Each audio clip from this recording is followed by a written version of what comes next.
എല്ലാ സൺഡേയും നമ്മളൊരു yes or no card എടുക്കാറുണ്ട് അല്ലേ? അപ്പോൾ ഇന്നും 5 കാർഡ് എടുത്തു വച്ചിട്ടുണ്ട്.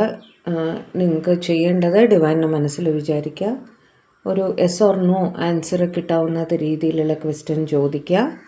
ക്വസ്റ്റ്യൻ ചോദിച്ചതിന് ശേഷം കാർഡ് ചൂസ് ചെയ്യുക. ഓക്കെ, കാർഡ് നമ്പേഴ്സ് പറഞ്ഞു തരാം.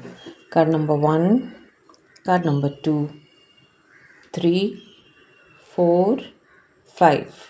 മനസ്സിലായല്ലോ? Card number 1, card number 2, 3, 4, 5.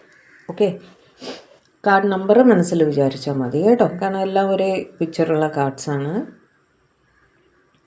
Question ചോദിച്ചോളൂ, കാർഡ് നമ്പർ മനസ്സിൽ വിചാരിച്ചോളൂ. എടുക്കട്ടെ. കാർഡ് നമ്പർ 1ൻ്റെ ആൻസർ നോ ആണ്.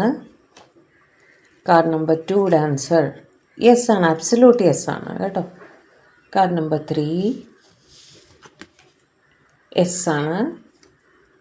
കാർഡ് നമ്പർ 4 യെസ് ആണ്. കാർഡ് നമ്പർ 5 മേ ബി ആണ്, നടക്കും പക്ഷേ ഡിലേ വരും കേട്ടോ.